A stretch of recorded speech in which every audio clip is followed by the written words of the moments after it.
بدعة ضلالة وكل ضلالة في النار. أعوذ بالله من الشيطان الرجيم. بسم الله الرحمن الرحيم. قاف والقرآن المجيد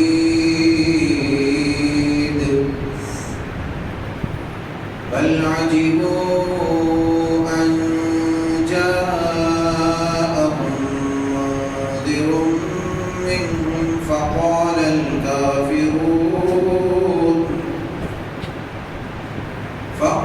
الكافرون هذا شيء عجيب أإذا متنا وكنا ترابا ذلك رجع بعيد قد علمنا ما تنقص الأرض منهم وعندنا كتاب حفيظ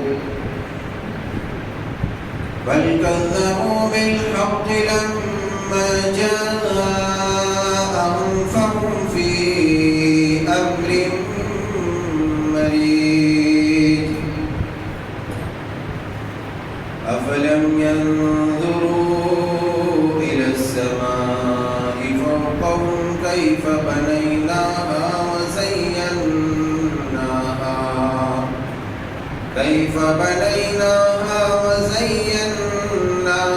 وما لها من فروج والأرض مددناها وألقينا فيها رواسي وأنبتنا فيها من كل زوج بهيج تبصرة وذكرى لكل عبد منيب ونزلنا من السماء ماء مباركا فأنبتنا به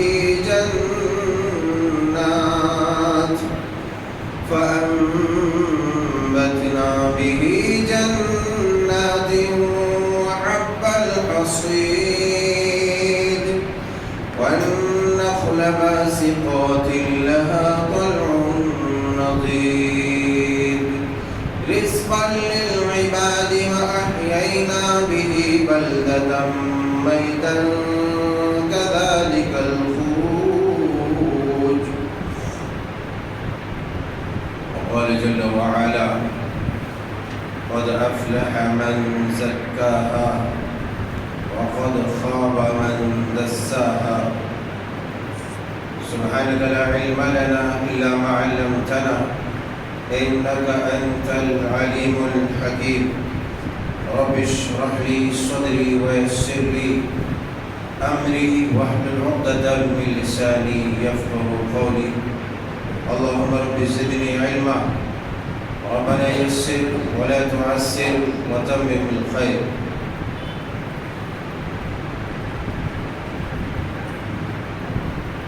احبابی گرامی،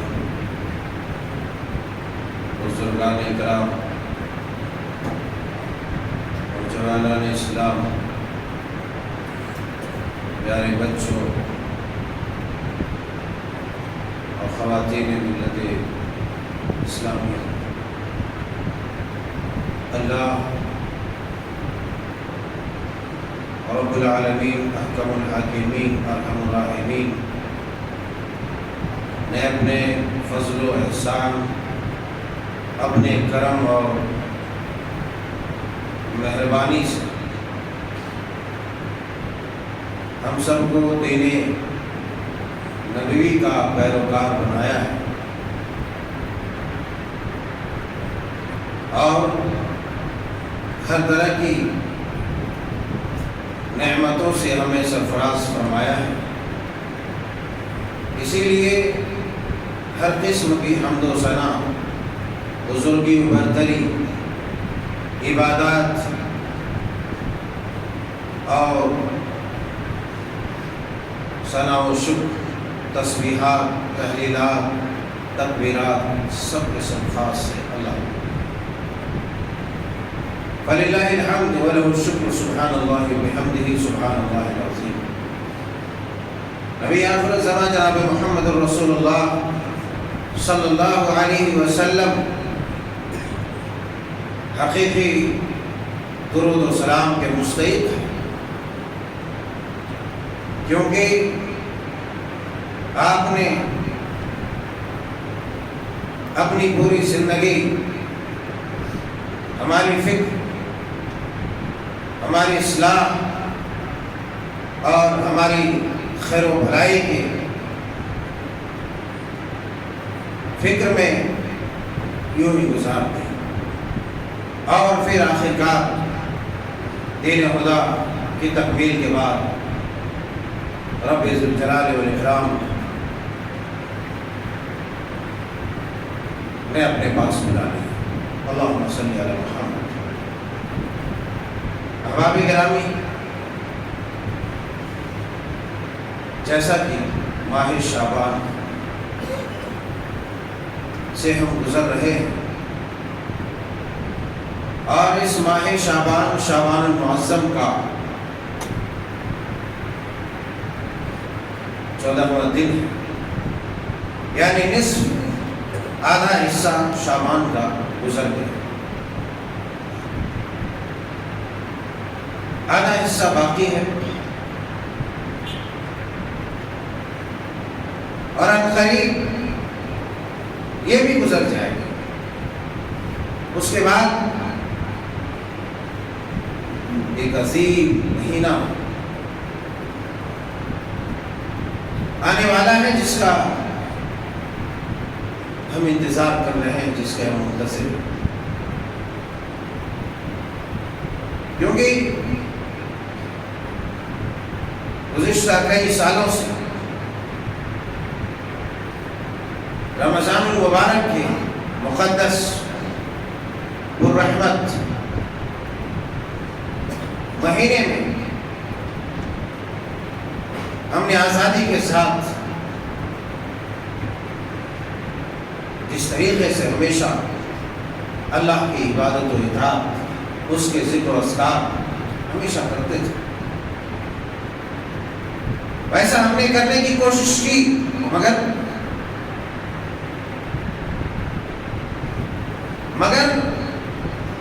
باوجود اپنی کوششوں کے ہم بندشوں میں رہے۔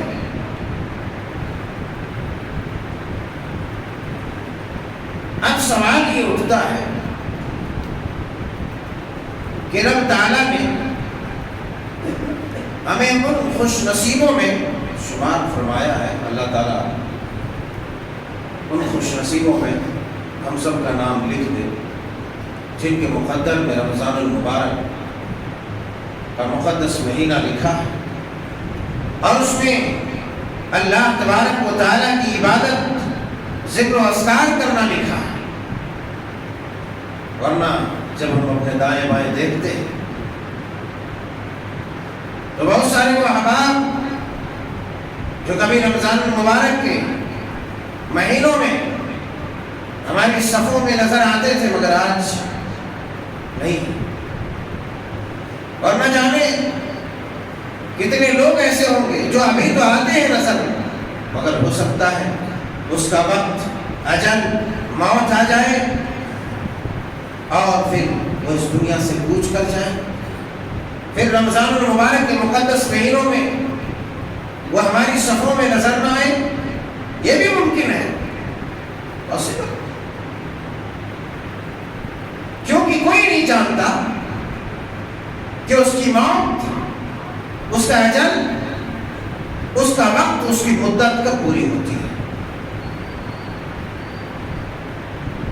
اور کوئی یہ بھی نہیں جانتا کہ کس بہانے اسے چلا جانا ہے، کس بہانے اللہ تبارک و تعالیٰ اسے اپنے پاس بلا لے گا۔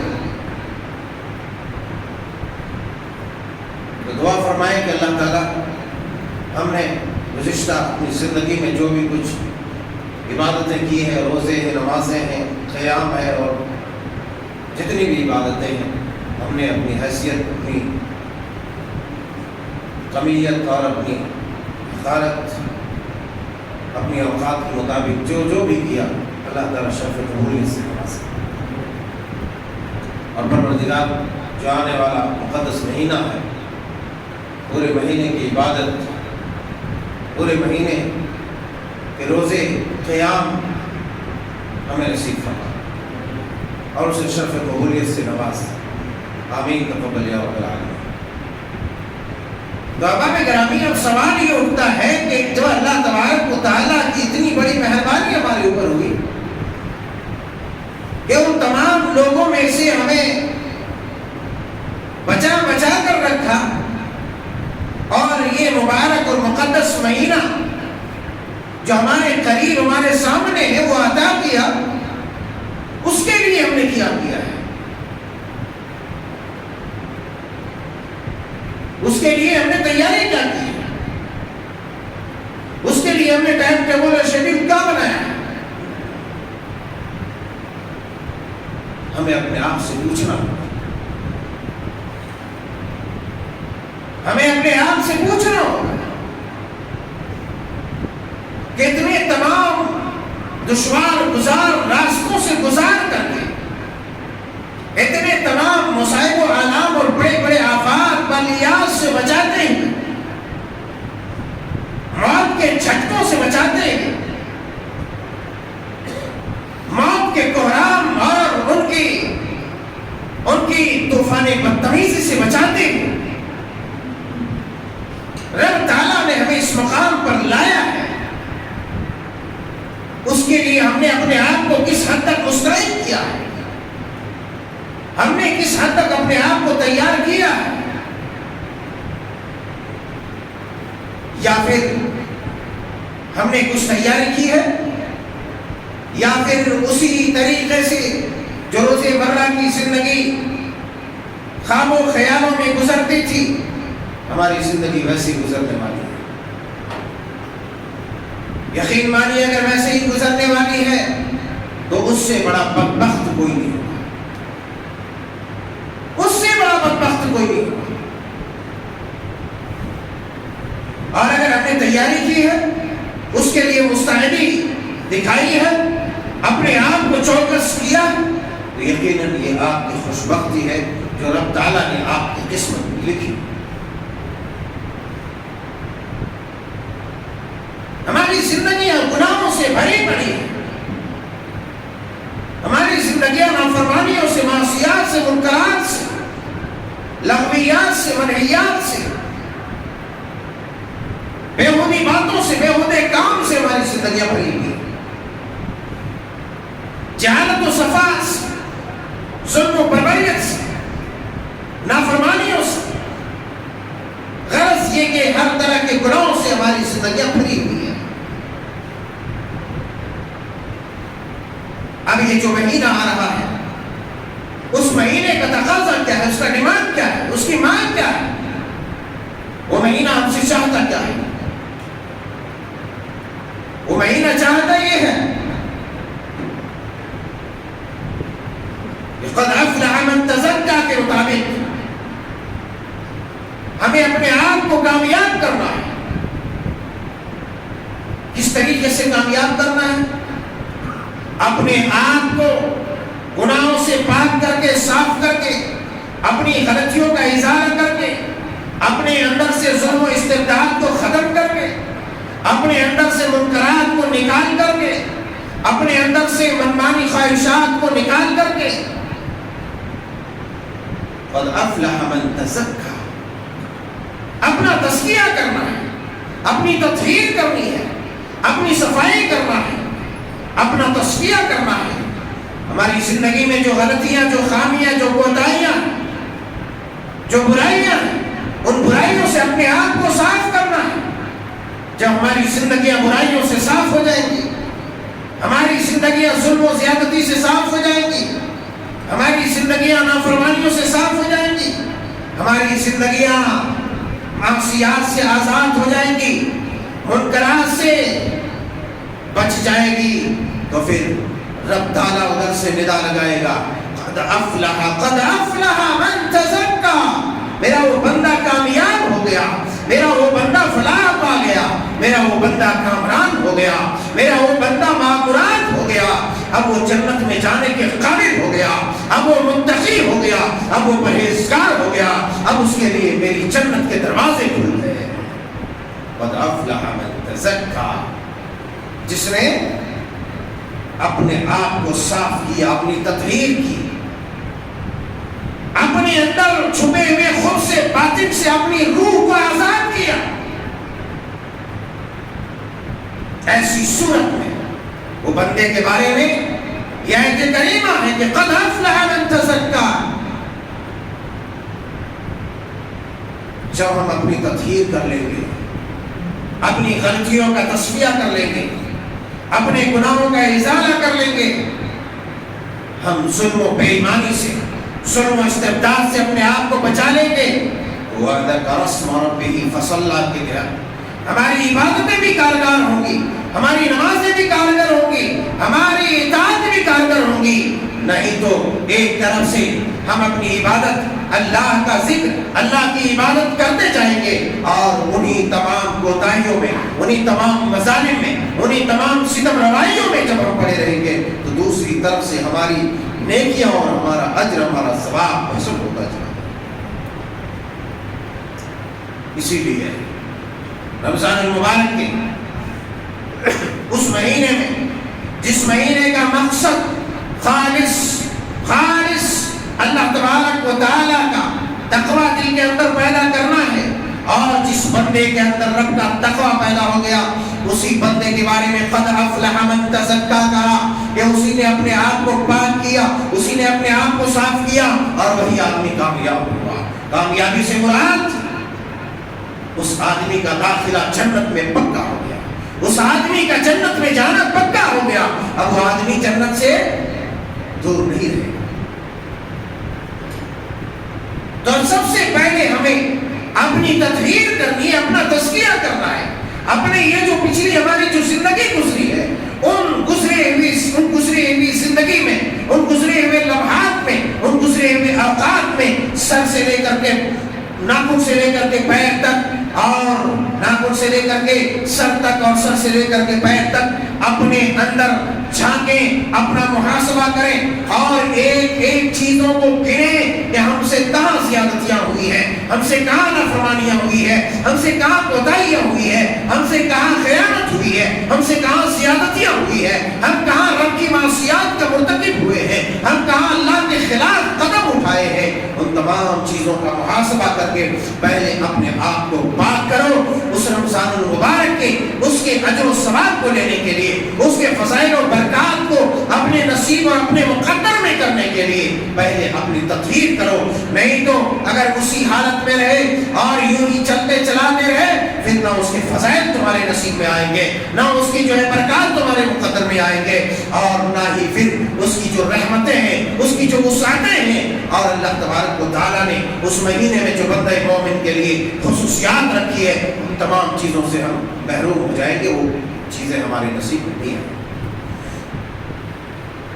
اس لیے رب تعالیٰ نے فرمایا قد افلح من زکاہا، قد افلح من زکاہا، کامیاب ہو گیا، کامران ہو گیا وہ شخص جس نے اپنے نفس کو پاک کیا۔ نفس کو پاک کرنا ایک تو یہ ہے کہ ظاہری خلاصتوں گندگیوں سے، برے اعمال سے، نجس اعمال سے، اور باطن نجس افکار اور برے گندے خیالات سے، گندے عقائد سے، گندے نظریات سے اپنے ظاہر و باطن کو پاک و صاف کرنا۔ رب تعالیٰ نے کہا اپنے نبی کو خطاب کرتے ہیں، یا ایھا المدثر قم فانذر وربک فکبر وثیابک فطہر والرجز فاہجر۔ اے نبی، اے چادر اوڑھنے والے، اے کمبل میں لپٹے ہوئے انسان، اٹھ جاؤ، سونے کا وقت نہیں ہے۔ قم فانذر، کھڑے ہو جاؤ، ڈراؤ اپنے ماننے والوں۔ وربک فکبر، اور کبریائی بیان کرو اس رب تعالیٰ، اپنے پروردگار کی کبریائی بیان کرو، اس کی بڑائی بیان کرو۔ وربک فکبر وثیابک فطہر، اور اپنے کپڑوں کو بھی صاف کرو۔ خطاب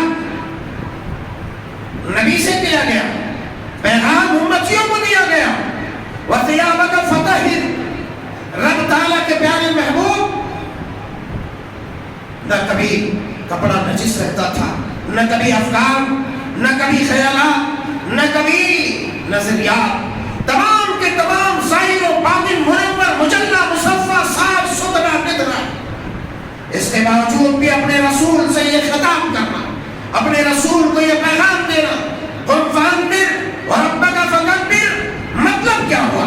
مطلب یہ ہوا اے مسلمانوں، اے مومنوں، اے ایمان والوں، کھڑے ہو جاؤ، اپنے آپ کو مستعد کرو، اپنے آپ کو تیار کرو اس چیز کے لیے، رب کی برتری کے لیے، اس کی کبریائی کو بیان کرنے کے لیے، اس کے دین کی نشر و اشاعت کے لیے، اس کے دین کی تبلیغ کے لیے، اس کی کبریائی بیان کرنے کے لیے۔ وَثِيَابَكَ فَطَهِّرْ، اپنے کپڑوں کو پاک صاف رکھو۔ کپڑوں میں اگر ظاہری گندگی لگ جائے اسے بھی صاف رکھو، یا کپڑوں کو صاف ستھرا رہنے کے باوجود ہم غیر متشرع کپڑا پہن کر کے، ایسا کپڑا پہن کر کے جس سے ہمارے اندر کی چیزیں، ہمارے باطن کی چیزیں، ہمارے اندر وہ جو حیا والی چیزیں ہیں وہ چیزیں نظر آنے لگی، یا پھر بے شرمی کا مظاہرہ ہو یا بے حیائی کا مظاہرہ ہو، اگر ہم نے اس انداز میں اپنے کپڑوں کو سلایا ہے، اس انداز میں اپنے کپڑوں کو بنوایا ہے جس سے بے شرمی کا اظہار ہوتا ہے، بے حیائی کا اظہار ہوتا ہے، تو ان گندگیوں سے بھی اپنے کپڑوں کو پاک و صاف کرو، اور ایسے کپڑے میں ملبوس رہو جس کے اندر حیا نظر آئے، جس سے حیا ٹپک رہی ہو، جس سے حیا کی بھاس آئے، چاہے وہ مرد ہو یا عورت۔ کپڑوں کے فتنے دونوں میں موجود ہیں، دونوں میں موجود۔ ایک عورتوں کا وہ طبقہ جو کپڑوں، غیر شرعی کپڑے پہن کر کے اپنی ظاہری گندگی کو بتاتی ہے، فتنوں سے بھرپور لباس میں ملبوس ہو کر کے دوسری کو اپنے طرف اٹریکٹ کرتی ہے۔ ایسی عورتیں ظاہری باطنی دونوں گندگیوں میں ملوث ہیں۔ آپ لوگ سامنے آ کے بیٹھو، سامنے آؤ، سامنے آ جائیے، آپ سامنے، پیچھے دیکھ رہے ہیں، کھڑے ہیں ادھر، پھر بھی آپ لوگ بیٹھے ہوئے بے حسی کا مظاہرہ کر رہے ہیں۔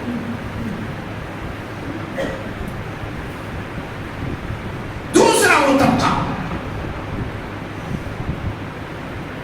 جو کمر سے نیچے پینٹ پہننے والے، مردوں کی جماعت، حیا سوز کپڑا، حیا باختہ کپڑا، کمر سے نیچے پینٹ پہننے والے۔ اب کہاں پہنتے ہیں؟ آپ لوگ سمجھ جائیں، آپ لوگ سمجھ جائیں، عقل مندوں کے لیے اشارہ کر، آئے نماز میں بھاگے بھاگے پورے گنگا جمنا دکھے، ارے دربار الہی میں حاضر، حیا لے کے حاضر ہو یار، حیا کے ساتھ آؤ۔ یہاں رب کے مہمان ہوتے، اس کے فرشتے ہوتے، اس کے نیک بندے ہوتے، حیا والے لوگ یہاں آتے ہیں۔ ایسے ٹی شرٹ پہن کر کے آ گئے کہ سجدے میں گئے، رکوع میں گئے، تو یہاں تک کیا بلاؤز پہن کے آ گئے، اس سے اچھا آؤ بلاؤز پہن کے آ گئے۔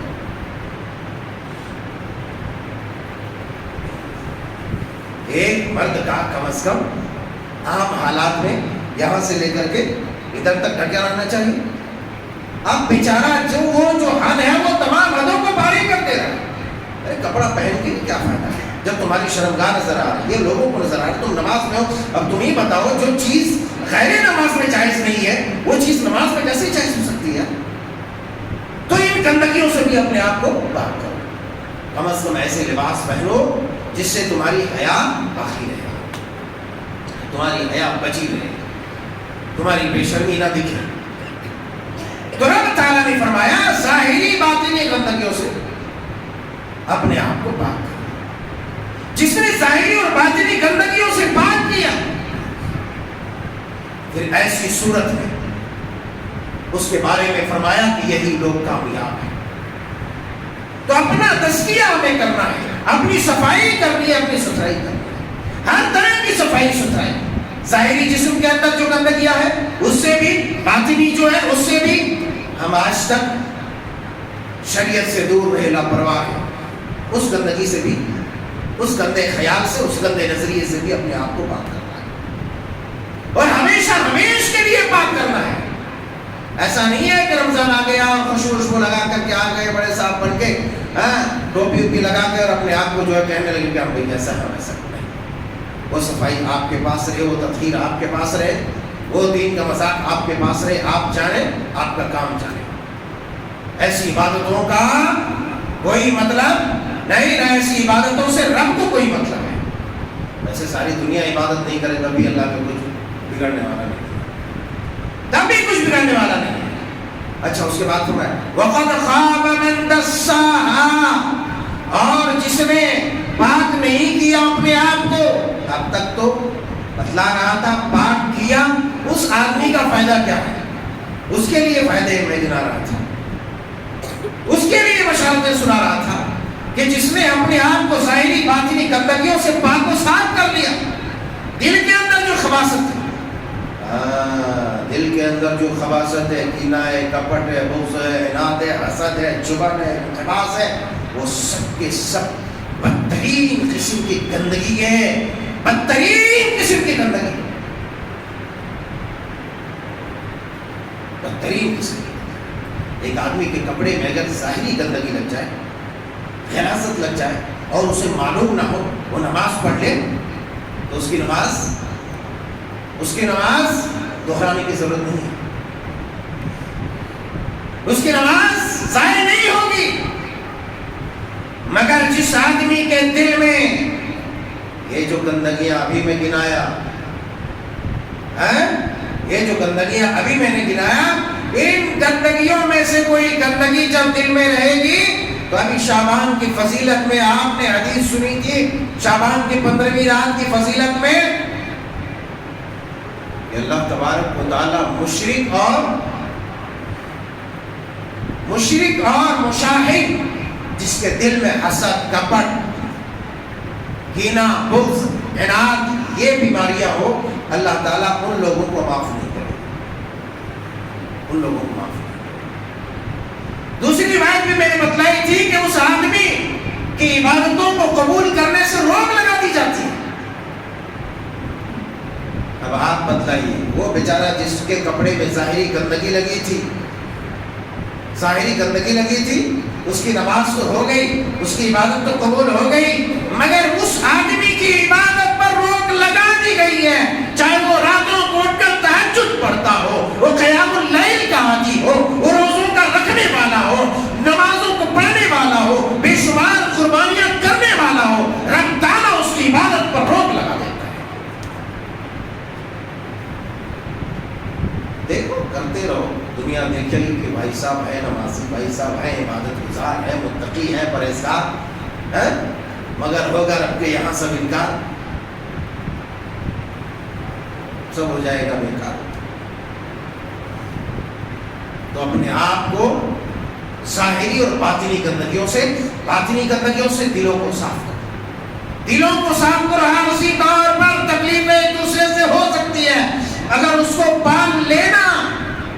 اور حسد کے بارے میں نے کبھی بتلایا تھا کہ حسد ایک ایسی خطرناک مہلک ایسی بیماری ہے جس بیماری میں اچھے متقی پرہیزگار بھی 24 گھنٹے مبتلا رہتے ہیں. زنا کرنے والا زنا کر کے ہٹ جاتا ہے، چوری کرنے والا چوری کر کے ہٹ جاتا ہے، غیبت کرنے والا تھوڑی دیر کے لیے غیبت کر کے ہٹ جاتا ہے، بے ایمانی کرنے والا بے ایمانی کر کے ہٹ جاتا ہے. یہ بڑے جرائم ہیں، یہ بڑے گناہ ہیں، مگر اللہ اکبر، وہ بڑا گناہ جسے حسد کہتے ہیں، کپٹ کہتے ہیں، بغض و عناد کہتے ہیں، جس میں ایک انسان 24 گھنٹے مبتلا رہتا ہے اور کبھی اس کے دل سے نکلتا نہیں ہے. نماز بھی پڑھ رہا ہے تو اس لیے کہا تھا نا کہ میرا اس شہر عداوت میں بسیرا ہے جہاں، میرا اس شہر عداوت میں بسیرا ہے جہاں لوگ سجدوں میں لوگوں کا برا چاہتے ہیں. ہم ایسے سماج میں جی رہے ہیں جہاں لوگ سجدوں میں لوگوں کا برا چاہتے ہیں. سجدے میں میاں بھائی سجدے میں سبحان ربی العلیٰ ادھر کہہ رہا ہے، زبان چل رہی ہے، ٹیپ ریکارڈ چالو ہے، اور ادھر سوچ رہا ہے اس کو ایسا کرنا ہے، اس کی ایسی کی تیسی، اس کی ایسی کی تیسی، پورا گنا رہا بیچارہ.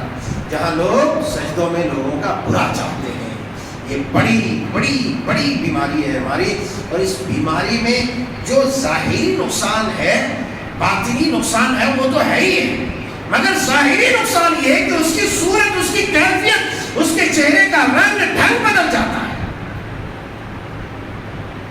وہ گڑتے رہتا ہے باہر صورت۔ قد افلح من زکاہ وقد خاب من دساہ، جس نے پاک و صاف کیا اپنے آپ کو ظاہری باطنی گندگیوں سے، اپنے آپ کو بچائے رکھا، ایسی صورت میں رب تعالیٰ نے پیغام دیا، مژدہ سنایا، بشارت سنائی، خوشخبری سنائی، ایسا آدمی کامیاب و کامران ہے، ایسا آدمی بامراد ہے۔ مگر جس نے پاک نہیں کیا، وَقَدْ خَابَ مَنْ دَسَّاهَا، اس نے مٹی میں ملا دیا، اپنا سب کچھ مٹی میں ملا دیا۔ جس نے اپنے آپ کو صاف نہیں کیا، تزکیہ نہیں کیا، تطہیر نہیں کی، صفائی ستھرائی نہیں کی ظاہری باطنی گندگیوں سے، ایسے آدمی نے اپنا سب کچھ مٹی میں ملا دیا۔ ہمارے اندر وہ جذبہ تصفیہ کا نہیں ہے۔ صحیح مسلم شریف ایک حدیث مبارکہ کا خلاصہ میں آپ ہوش گزار کروں، بات ختم کروں۔ حضرت ماعز بن مالک رضی اللہ تعالیٰ، حضرت ماعز بن مالک رضی اللہ، ان سے زنا کا صدور ہو گیا، یعنی زنا ان سے ہو گیا، ریپ ہو گیا، ان سے بدکاری کر دی۔ ایک انسان تھے اور ابھی زیر تربیت تھی، اب کوئی یہ لے کر کے کسی صحابی کے اوپر کوئی نقد و تنقید نہیں کر سکتا ہے کہ بھئی اس نے ایسا کر دیا، اس نے ایسا کر دیا، ہمارے لیے دلیل ہے۔ صحابہ کرام علیہم الرضوان ابھی زیر تربیت تھے، تربیت کی زندگی میں تھے۔ جب ایک بچے، جب طلبہ، اسٹوڈنٹس شاگرد کے زیر تربیت رہتے ہیں یا بچے ماں باپ کے زیر تربیت رہتے ہیں تو بہت ساری غلطیاں ہوتی ہیں اور ان کی غلطیوں کی اصلاح ہوتی ہے، ان کو سزا مل جاتی ہے۔ اسی طریقے سے بعض صحابہ کرام علیہم الرضوان سے بھی بعض ایسی غلطیاں صادر ہوئی جو بڑی بڑی تھی، مگر اللہ تبارک و تعالیٰ نے ان کا دل ایسا بنایا تھا کہ فوری اپنی غلطیوں سے رجوع کرتے اور اپنے آپ کو وہ حق دلاتے جس کا وہ استحقاق رکھتے تھے۔ اللہ اکبر کبیرہ۔ اور رب تعالیٰ نے اسی لیے وہ بیان فرمایا، رضی اللہ عنہم ورضوا عنہ، یہ کوئی معمولی خطاب نہیں، یہ کوئی معمولی آواز نہیں جو رب تعالیٰ نے اپنے محبوب کے ماننے والوں اور اپنے محبوب کے ساتھیوں کو دیا۔ اللہ اکبر کبیرہ۔ حضرت ماعز بن مالک رضی اللہ تعالیٰ عنہ ہے، ان سے زنا کا صدور ہو گیا، آئے دوڑے دوڑے بارگاہ رسالت امام علیہ السلام میں، کہا یا رسول اللہ میں ہلاک ہو گیا، میں برباد ہو گیا۔ کہا کیا ہوا؟ کہا میں ہلاک ہو گیا، میں برباد ہو گیا۔ کہا کیا ہوا؟ پھر کہنے لگا میں ہلاک ہو گیا، برباد ہو گیا۔ کہا مسئلہ کیا ہے بتا؟ کہا مسئلہ یہ ہے کہ مجھ سے زنا کا صدور ہو گیا ہے۔ اللہ اکبر، اللہ اکبر کبیرہ۔ نبی کائنات رحمت کائنات علیہ السلام نے کہا، اے ماعز بن مالک، کیا تو حواس باختہ ہو گیا ہے؟ تجھ میں ہوش نہیں ہے؟ تم دیوانہ ہو گیا ہے؟ تمہارے اندر عقل ہے یا نہیں؟ تم کیا کہنے جا رہے ہو؟ کہا یا رسول اللہ میں نے کام بالکل وہی کیا ہے جو میں نے کہا ہے۔ اللہ کے پیارے حبیب علیہ السلام نے تفتیش کی، اس کی تفتیش اور جانچ پڑتال کیا، یہاں تک کہ آپ نے وہ کیفیت پوچھی، کیا تو نے ویسا ہی کیا جیسا سرما دانی کے اندر سلائی پھیری جاتی ہے؟ مجھے بتا۔ کہ یا رسول اللہ مجھ سے ویسی غلطی ہوئی، مجھے پاک کر دیجئے، طہرنی یا رسول اللہ، مجھے صاف کر دیجئے، میں اس گناہ تلے اب نہیں رہ سکتا۔ تب کر کے اللہ اکبر کبیرہ، رسالت امام علیہ السلام کی بارگاہ میں ایک جرم کرنے والا حاضر ہوتا ہے، کہتے ہیں مجھے پاک کر دیا جائے، مجھ سے غلطی ہوئی۔ کہا ہاں تجھ سے غلطی اگر ہو گئی ہے تو تیرا تصفیہ کرنا، تیری تطہیر کرنا، تیرا تزکیہ کرنا واجبی امور ہے، لازمی امور ہے۔ اللہ اکبر کبیرہ۔ صحابہ کرام علیہم الرضوان کو حکم ہوتا ہے کہ جا انہیں ہلاک کر دیا جائے، پتھروں سے مار مار کر انہیں کچل دیا جائے، پتھروں سے مار مار کر انہیں رجم کر دیا جائے۔ اللہ اکبر کبیرہ۔ ذرا جذبہ ایمانی دیکھیے، ایمانی حرارت دیکھیے۔ ایک غلطی ہو گئی، ہم سے غلطیاں ہوتی ہے، ہم چھپا دیتے ہیں، ہم توبہ بھی نصیب نہیں ہوتی، مگر دیکھیے صحابی رسول کے دل کی کیفیت دیکھیے. ایک جرم ہوا ہے, ایک غلطی ہوئی ہے, اپنے آپ کو جان مارنے کے لیے, ہلاک کرانے کے لیے بارگاہ رسالت میں حاضر کرتا ہے, یا رسول اللہ مجھے رجم کر دیجئے, مجھے مار دیجئے تاکہ میں اس گناہ سے آزاد ہو جاؤں, آگ ہو جاؤں. اللہ اکبر. ماعز بن مالک رضی اللہ تعالی عنہ کو پتھروں سے مار مار کر ہلاک کر دیا گیا اور اس گناہ سے آزاد کر دیا, پاک کر دیا. اب اللہ کے یہاں ان کی کوئی گرفت نہیں ہوگی, ان سے بھی اللہ تعالیٰ راضی ہے. یہ جذبہ صحابہ کرام رضوان اللہ علیہ مجمعین کے یہاں تھا کہ کس طریقے سے وہ اپنا تزکیہ اور اپنی صفائی ستھرائی کرتے تھے.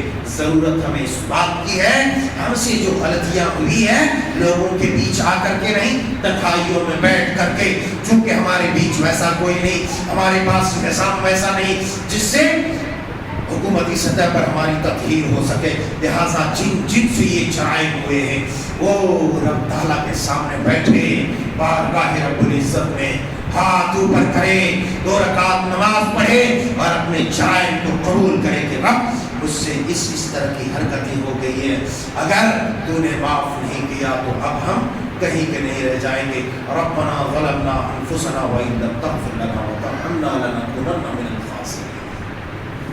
صحابہ کرام رضی اللہ عنہ کا یہ جذبہ, اور ہمارے اندر بھی یہی جذبہ ہونا چاہیے تاکہ ہماری زندگیاں پرامن اور خوشگوار رہے, ہم دونوں جہانوں میں اللہ کے مجرم ہونے سے بچائیں. اللہ جل شانہ سبحانہ وتعالیٰ سے دعا ہے کہ مولا کریم ہر طرح کی منکرات, منہیات اور معصیات سے ہماری حفاظت فرما. اے اللہ ہمیں اپنی تطہیر اور تزکیہ کرنے کی توفیق عطا فرما. اے اللہ ہمیں اپنی عبادت گزار صابر و شاکر بندوں میں شامل فرما.